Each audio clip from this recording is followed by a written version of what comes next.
Good evening. Tonight's subject is, can Pelosi sink the Democrats?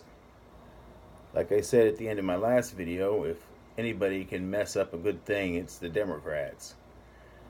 And things might be getting messed up. Pelosi wants to retain her leadership role. And I think on paper she probably could do a good job. I mean, I think she's learned a lot of lessons over the years on what strings to pull and what strings not to pull.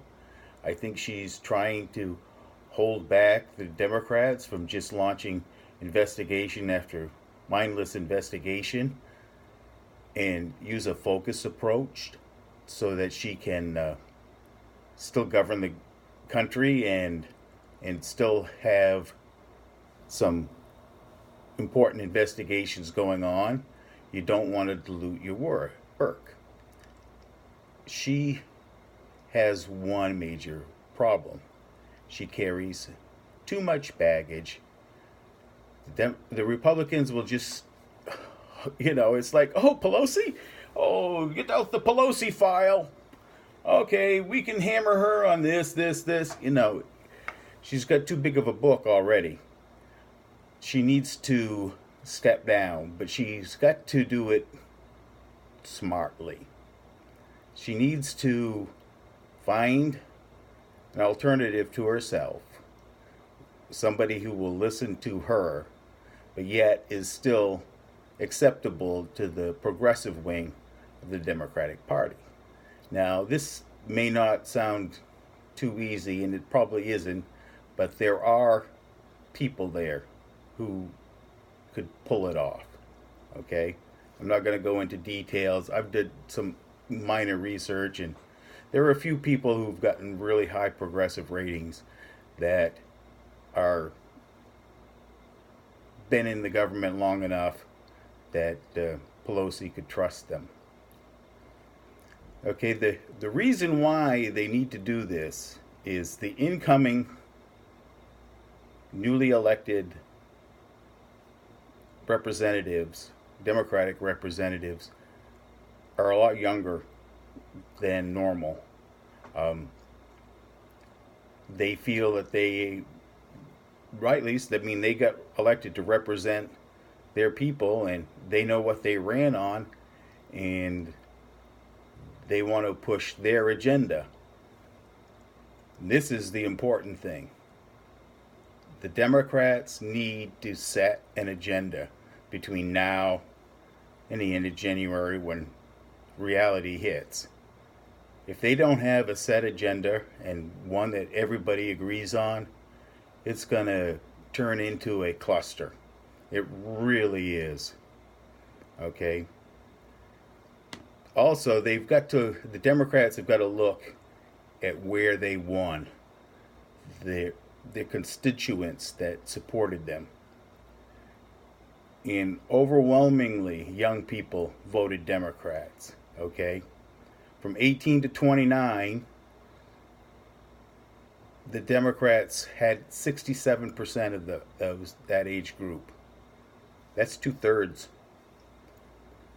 And you think, well, it'll fall off. You go from 18 to 44, and it only drops down to 61%. They still have a lot of young people who vote Democrat. And the old people are going to fade away, and young people are going to take over. And I know about the old people. Women are also very important to the Democratic Party. Women, they voted heavily Democratic. I mean, married women voted 60% Democratic. Single women voted 66% Democratic. Mothers voted 60% Democratic. White women split. It was 49%, 49%. So that's a wash. This is why the Democrats carried a lot of the suburbs because of women. So the Democrats have got to take care of the women if they want to continue their wave in 2020. Okay? And this is a point that the Republicans have to do. They have to win back the women. And with this president, I don't see it. I think there are some Republicans who are going to seriously think about taking on Donald Trump. And I think they realize that they're not just fighting for the presidency, they're fighting for the life of the Republican Party, because demographics are not on their sides. So this is where we're at, and it's the White House is exploding, literally firings everywhere, discontent. The president's sulking.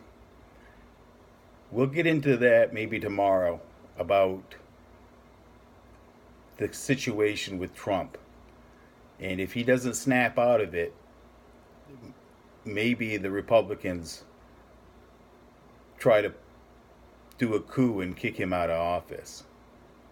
The Democratic incoming class is rebellious, so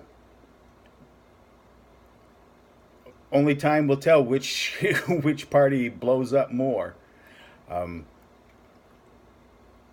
Hopefully we get this country united back in the center, because with the direction both parties are headed, or what it seems is like you've got a major section of the country going to the left, you got another section of the country going right. It's going to get to a point where it's going to rip the country. So we've got to reverse this and get people in the middle, and take what's important from both sides and try to get it so that there's a centrist position.